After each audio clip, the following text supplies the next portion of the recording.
ndị ndozi ọdịnala bụ nwanne ụnụ nwoke nọ nso ekene ụnụ. A sị m na ọ ga-adịrị ụnụ mmanụ ụbọchị nke taata na anyị nwabụ ndị ndozi ọdịnala Igbo ndị kwere n'ihe otu kwuru. A sị m ebe ọ bụla nọbụ ndị ndozi ọdịnala Igbo na-adịrị ụnụ na mma. Anyị sị ka anyị kene eke, kene orie, kene afọ, kene nkwụ, kene ndị mbụ, kene ndị ọkpụ na ndị egede. Ebe ọ bụla nọbụ ndị ndozi ọdịnala Igbo, anyị sị na ọ ga-adịrị ụnụ na mma. Na ọ ga-adịrị ụnụ na mma na eke, dịrị ụnụ na mma na orie, dịrị ụnụ na mma na afọ, dịrị ụnụ na mma na nkwọ. Anyị nwabụ ndị ndozi ọdịnala Igbo, anyị na-agbasa ozi anyị na-agbasa bụ ozi ọma. Anyị sị na ala Igbo ga-adịrịrị mma ọzọ, na ala Igbo ga-adị mma. Ihe mere ala Igbo ga-eji adị mma bụ na ọ bụghị anyị niile nyụrụ ihe n'ezi, e nwere ndị nyụrụ ihe n'ezi. A sị na onye ọbụla sara ahụ ga-ejecha ịtawara ebe ọ sara arụ, na onye ọbụla sara arụ gịnị ya jee chiri tawelie ọgọdọ ya ebe o yipụrụ ebe ọ nọ wee saa arụ. Isiokwu anyị taata ga-abụ gịnị? Isiokwu anyị taata ga-abụ na ọ ga-afụkwa ụfụ obere o, ọ ga-afụkwa ụfụ obere, maka enwere ike ndị ga-eme kwuo ha tibe ya ọsị gịnị ọgọwa janjawidi ọkwa ndị Hausa Fulani. Mba, ihe anyị na-achọ ịgwa gị bụ ama nke si n'igwe bịa, ama nke si n'igwe wetara anyị. Anyị si n'igwe gbadata, anyị si n'eluigwe gbadata. Nsogbu obozi ị na-ebe akwa na-akpọkwu onye kere gị, akpọkwu Chukwu, akpọkwu Amadioha, mana onye ị na-akpọ abịagonu odunye anyị si anyị ka ije zie gị, mana anyị sị na asị anyị ozi zie eze anyị ga-eze ya, mana asị anyị bute eze ebute, anyị asị mba, anyị asị mba. Igbo marginalization in Nigeria is based on political jingoism, not based on Fulani agenda. No. As in Igbo marginalization, ka m kwuru na-ege ntị o. Igbo marginalization is not based on Fulani agenda. It's based on political jingoism. Why?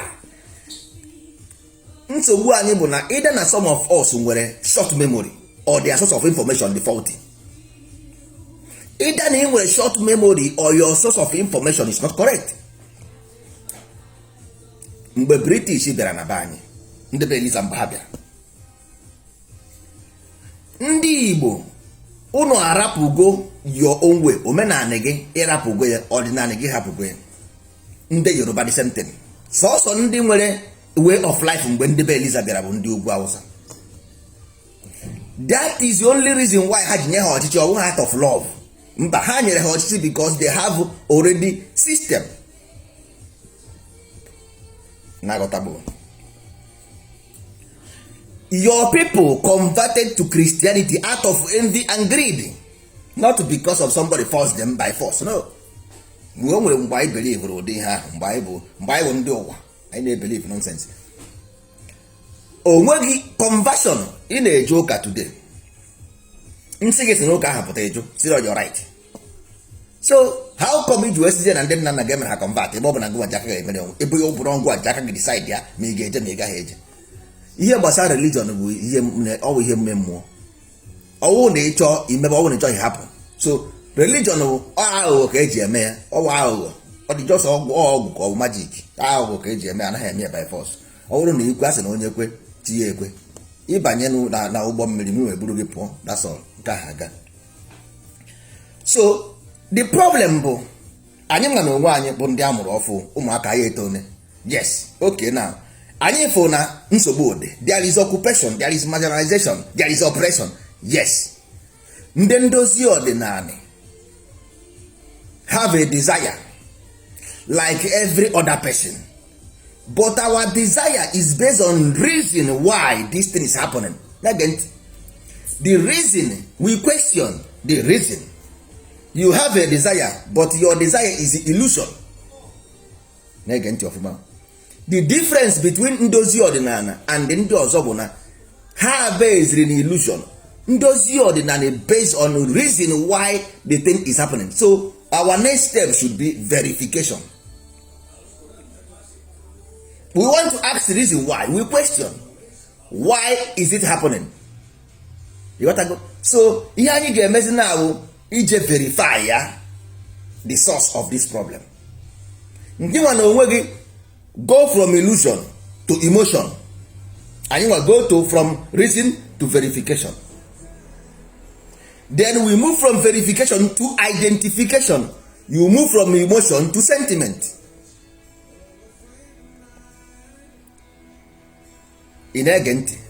So we move from identification to future. You move from sentiment to past, because you want to go and past that emotion. You gotta fight that emotion, that memory. You want to go and fight that memory of the emotion. Illusion, emotion. We are going to build the future, because I am go point ebe that things were me. You see the foundation. As na mmiri si n'isi ka o si agba, everything happens from the beginning. All result again enwete ndị ndozi ọdịnala, they see the reason why this thing happened, to say never again. Ndị nwa na onwe gị your reason illusion to fight and defend past. Nwanne a na-eje ụnyaahụ eje, a na-eje ụnyaahụ eje mba. You can only have future, not past. Past is only the memory. Past is only living memory, not mountainous. Unless you lose that chain from monkey waist, that monkey will be running na-agba okirikiri ukwu ose. Monkey ga na-agba ukwu ose okirikiri ma ọ bụ na chain ahụ na ya n'ukwu. Iwepụ chain ahụ monkey agbapụ. You got that? So okirikiri ka a na-agba ukwu ose adarị ya enu. Okirikiri ka a na-agba ukwu ose adarị. Ihe ọbụla na-ebu pains. Ose na-ebu pains. Ose na-afụ ụfụ. Ose will pains, memory of the pain. Ose will memory of the pain. Pains memory. Ị na-ata ose, ose ga-afụkwa gị ụfụ. Ịta ose, ose ga-agba gị, ose ga-afụ gị ụfụ. Ị na-aghọta ihe m? So ihe m na-achọ ịgwa unu bụ before ndị be Eliza abịa, o nwere ihe dịka Igbo marginalization. Every of you na fight today fight because of marginalization. Then all this one a na-asịzi Fulani killing ka ebe kwere osi. Ọ bụ ngwa kwutere datin. Ọ bụ ikwu ya because asị na ihe mmadụ na-ekwu bụ ihe na-abịara ya. Ihe ọ bụla ị chọrọ bịara gị. Whatever you command is your wish. Mgbe Ojukwu gara ọgụ Biafra, ọ sị a na-egbu ndị Igbo, ọwụ na Igbo land. Ọwụ na Igbo land ka ọ sị a na-egbu ndị Igbo. Mgbe Wazirike bido Biafra, o bido Biafra out of killings. O bido Biafra out of marginalization. So you should go to direct and begin development. Underdeveloped, you fighting something underdeveloped. So go and develop. Simple as ABCD. You fight something because of it's not developed, then you can develop. Nsogbu anyị bụ agba anyị okwu ebe a osi ebe a pụọ. Gaa na beginning, kedu ihe mere ndị be Eliza ji wee prefer ndị Hausa, not to you? Question number one. Ifuru ka a na-akụziri ụlọ akwụkwọ na YouTube. When is na-akụziri ụlọ akwụkwọ na YouTube, that means ọ na-achọ ịgwa gị na before ndị abịa, things has already spoiled. Pure, absolute truth. Ihe emebigo before ha abịa. Ndị convert to Christianity out of greed and envy. Ha pass here down to their children. Simple as that. So ana Igbo adịghị mma is because of political jingoism, not because of Fulani mmadụ ise na-achị nna m. Onwe company rụrụ ha destroy. Gwa m one single company nọ na Igbo ha ndị Fulani destroy. I want to know one single company ndị mmadụ na-arụ ọrụ ndị Fulani destroy. Ịhapụ nwa agadi nwaanyị na village. Only one. Nne na di ya. Igbo people na-aga Lagos not out of greed and because of hungry. Ị nwere na village unu. So you want to go to Lagos to make money, not to make food. Ofube mo esi na village agụ na agụ. Enwebeghị onye na village agụ na agụ before. Onye agụ na agụ bụ onye na city because onweghị ụlọ, onwe ha na ebe ọ ga-akọ nri. Onye agụ na agụ bụ onye na city, ọ bụghị na village. So you went to the city out of greed and envy, not because of food. You na-aghọta? So now, abịazị na-ewepụtazie picture a na-egbu ndị Igbo is sentimental and emotional. You got to go. So obezie ewutebezie ndị Igbo na na-egbu ha. That is it. nwanne ọnwụ na ịkwụsị ihe na-ebutere gị nsogbu ga na a na-egbu ndị Igbo, yes, kedu the cause? Onweghị mgbe a nọkọtara bido gbuo ndị Igbo. Ka ihe kọsụrụ eji egbu ndị Igbo ga stop all that thing. Stop what cost. Na mmadụ emezina ka ụmụazị, stop behaving like a child. Kwụsị that thing na-eme gị eji egbu gị, kwụsị ya, stop it. A na-asị ya with the cleaners, nwanne stop ya. You got to, security is different from one to separate. Already the same thing. Yoruba nwere security, Hausa nwere security, but ha anaghị ekwu about separation.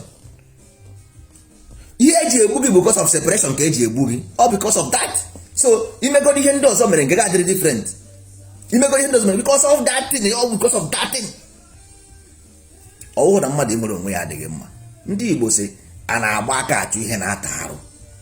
That is the question of another day. Ndị Igbo jụrụ gị sị gị a na-agba aka achụ ihe na ebe ị chọrọ onwe nwere onwe gị. You grow above, you will come kingdom. You ga-abụzi monkey, you will kingdom. Kingdom ifuru ka mara eche nnukwu. Ifu gara kingdom macha nnukwu mba. So you will kingdom onwe ga ama gị che nnukwu. Mana ọkwa na iwe enwe. Nwanne, a ga-ama gị che nnukwu, ịpụtakwuo agbatuo gị na. Jeje na ọwayọ. Jeje na ọwayọ nwanne. The problem we have is uneducated. We have despised the land. The land is angry. Only solution bụ ihe anyị na-agwa unu. Only solution bụ ihe anyị na-agwa unu. Irego ala obi gị. Ala obi gị with the bottom of your heart. That is the politicians. And you have sold it. Illegal ala obi gị. Irego ya. The politicians bụ ala obi gị. The bottom of your heart is being sold away by corruption. Let's go and begin to use another children. Begin to grow another children. All the whole politicians ga-anwụ. Everybody, as long as women giving birth, there is future, there is solution. Ka anyị chọba na ụmụazị rapụ okenye ha ga-esi ofia anya ahụ because na okenye anụ ga-agba egbe zuo ochi gbaa ma nsogbu adịghị. Ka anyị focus on isolate our children and train them. Mgbe ndị anwụsịa ọgụ anaghị agwụ n'ụwa. Ọgụ can never end in life, but for reason, get the reason iji anụ dị ọgụ. Ị na-akpọ Chukwu ọzọ. Amadioha si thou shalt not have another God but me in this land. No! Amadioha said thou shalt not. This is the land of the living and the dead. This is the land of righteousness. This is the land of holy of the holies. Thou shalt not have another God. Another God bụ ihe ọma na ihe ọjọọ. Ihe ọma bụ God, ihe ọjọọ bụ God. So only God I want in my land is goodness. Only God I want in my land is goodness, and mercy shall follow the goodness. Anywhere goodness go, mercy shall follow the goodness. Mercy is the defender of the goodness. Mercy ji mma na-echo goodness in 24 hours. Iti ha n'isi ọpịa. Goodness and mercy shall follow me all the days of my life. Once you are good, mercy follows you. Iti ha n'isi mercy abịa. Iti ha n'isi mercy abịa. Ị na-aghọta ihe m na-ekwu. So ụmụ ibe, ndozi ọdịnala bịara for one thing. The reason why there is a problem. Identify the problem and nip it, cut the problem off. Cut all the problem off once and for all. Let us free ourselves. Simple as ABCD. Cut all the problem off. You live in memory. There are so many fishes in the river. Why did you choose Uganda or Yabanza? Why did you choose the worst? German fought war. Spain fought war. Chinese fought war. Europeans fought war hundreds of years. We are not the only people that fought a war. What we need is industrialization. What we need is commerce. What we need is development. I don't necessarily depend on government because it's mind. We are mind. So if you know what to offer, you know what to offer. Government might not have anything to offer. You believe in somebody who don't have anything. If you know ndị ngwọrọ bụ ndị ugwu, enyere ha ọchịchị because na ha nwere a system, ọ bụ because of na ha nwere something to offer.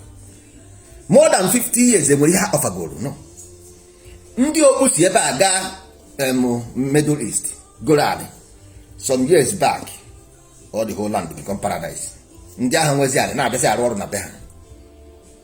Europeans ebe a jee South Africa, jee oke ha na-akpọ ya Australia. Nwanne, if you have package, akwa ịntanetị dị, ndị nwe kọmpanị ịntanetị ma ha ndị ha gị na ha anaghị afụ, mana ọnwa bụ itiri ha ego ha na bankị. Ọnwa bụ itiri ha ego ha na bankị. Facebook ma onye ọgụ, mana ị nọ na saịtị ya, gịnị ọfụgha na ṅụgha na kafe bifo, ị nọ na saịtị ya. So inwe ha na something ibu, nwanne ọfa onye enwe ihe obe enwe ihe ọ na-akwafu. Ndị ndozi ọdịnala nwere ihe anyị bụ, ọ ihe anyị bịara inye. Anyị bụ something, we want to give what we have. Oru gị goro oru anụ gị awụwa bụ abịa. Mmadụ na onwe ya bụ abịa. We are commerce, we are market, and we have defined success and we will sell. Anyị define go success and we will sell. Ndozi ọdịnala we sell. Ọdịnala Igbo we sell. Ọdịnala Igbo is the holy of holies, the best among equals. Anyị nwa butere this world development of mind. We started it. Ndị be anyị na-elu ka ikpe ekpere abụrụ ihe ahụ na-eche. Ikpe ekpere bụ equity. Equity bụ gịnị? Ihe a na-akpọ meditation. Ikpe ekpere bụ equity, which is meditation. Ị na-aghọta ihe m na-ekwu? Because isi na ikwere n'ihe otu kwuru, a ga-akọnfam na ụmụ eziokwu mgbasị. Isi na ikwere n'ihe otu kwuru, ngwa na aka kọnfam ọnụ mgbe ikpekpe ọsọ ata, a sị na ekwekọ ama agba. Ekwekọ ama agba. Anyị nwawo ndị ndozi ọdịnala wo nle pepe onwe right ị na-aka ịtọ. Onye ọbụla mfụrụ na-eje ụka na aka ịtọ, jụọ na ya gịnị bụ aka ịtọ. Onye ọbụla mfụrụ na-eje ụka bekee ọ na-aka ịtọ, jụọ na ya gịnị bụ aka ịtọ. Aka ịtọ bụ gịnị? Aka ịtọ bụ ntọala Igbo.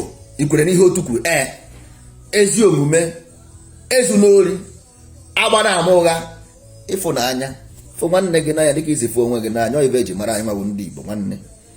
Ezi omume, ezu n'ori, agbara ama ụgha, fụ nwanne gị n'anya dịka isi fụ onwe gị n'anya. Igbo abụrụ otu.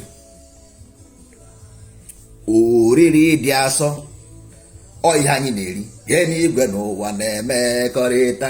Chukwu na mmadụ abụrụ otu. Ndị nọ n'eluigwe na ndị nọ n'ụwa na-emekọrịta. Biọma abụrụ otu n'ime mmụọ, họrọ ebube, họrọ ịfụnanya. Ya bụ ife omimi Chineke bụ amamife na onwe ya. Ịfụnanya ya ebukakwa. Ụmụ mmadụ tobenu Chukwu, too nna, ekene dịrị gị Chukwu. Nwanne Amadioha ka anyị nwa ji aba. Lekwe nke m, achị m ya n'aka m.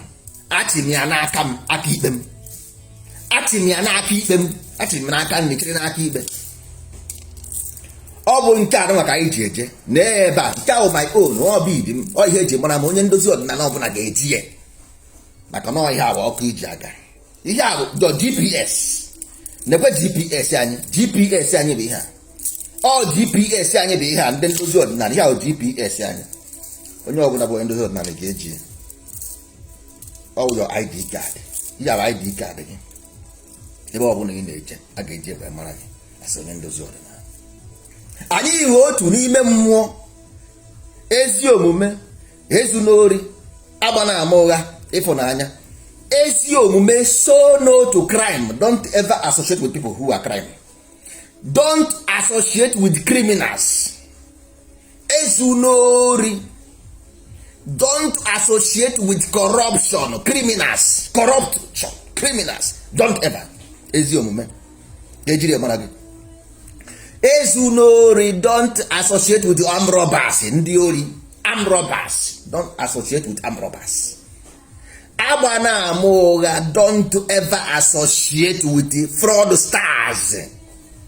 Ọ ihe ndị Igbo kwere na ya. Igbo kwenu ya. Igbo kwenu ya. Na ihe ndị Igbo kwere ya ka nna agụrụ gị ebe a. Na ihe ndị Igbo kwere ya ka nna agụrụ gị ebe a. Nke mbụ, ihe ndị Igbo kwere na ya, nke mbụ, ezi omume. Say no to corruption. Say no to criminals. say no to criminality, crime, corruption, say no to it. Igbo, ihe abụ ihe unu kwere na ya. Nke ịbụọ, ezu n'ori, say no to armed robber, say no to armed robbery. Izu ori, say no to armed robbery, because ọnwụ nọ nni na-agụ ga gaghị eji egbe wee jee ya. Onye agụụ na-agụ na-eji akpamkpa nji, ọ naghị eji egbe eji akpamkpa ji. Nke ịtọ, agba na ama ụgha, say no to fraudster, say no to fraud. Nke ịnọ bụ gịnị? Ịfụnanya, say no to hate. Ikuchie ya n'aka aka ọma, ịfụnanya ikuchie ya, ekwechie ya n'aka, ekwechie ya. Agreement ekwerego, ọ ihe ndị Igbo kwere na ihe otu kwuru. Nwanne, in corruption ibu ya n'isi, ori ibu n'isi, fraud star ibu n'isi, hate ibu n'isi. Gịnị mere gị Igbo? Iruwe m nso ebe ngị kịrịkịrị. Nwanne, onye ukwu si na njọ erika, onye nta si na njọ erika, onye ọbụla si na njọ erika, onye bụzi onye ọjọọ. Imesi ife na-eme n'azụ, iche na ọ dịghị onye hụrụ gị, ya bụrụ na m ahụghị gị, Chineke m na-ele gị. Ụwa anyị, anyị amaghị onye bụ onye. Ụwa nka sochi ma onye bụ onye. Iche na ọfụ gị, nwanne ọ na-ele gị. Ọwụ na iwepụ ihe anụnwa akụrụ gị n'ọfọ na ya, iwuru onye Igbo. Igbo wee privilege. Igbo abụrụ right. Igbo wee privilege. The identity of Igbo is a privilege. Ihe anyị na-asụ wee ba uru. Goods ka anyị na-asụ. Goods ịba uru. Multiplied again, to multiply. Inwe again, ọkwa enwe again, onwe na multiply. Ọkwa inwe again, inwe ihe na multiply. Enwe again, ị na multiply mba. Anyị na-asụ ịba uru. Anyị na-asụ gị, ihe anyị na-asụrụ gị bụ ka ịba uru. Oyibo na-asụ na edisebụl. Igbo language bụ anyị na clean gị clean, we are watching you. Ke reason ka ịba uru. Ngwakwa reason ahụ again. Ke reason anyị ji eme ndozi ọdịnala. To find out the problem, the source of this problem of Igbo land. Problem of the source of the problem. Yes. And we have founded the problem. And we have cuffed it off, cut it off. And the year move go. Future is coming. Future is bright. The future is bright. Nwanne, ọ ga-adịrị unu na mma. Anyị ga na-ewetara unu ozi mgbe ọbụla. So ihe okwu anyị pụtara taa bụ gịnị? Igbo marginalization in Nigeria is not based on Fulani agenda. It's based on political jingoism in Igbo land. It's based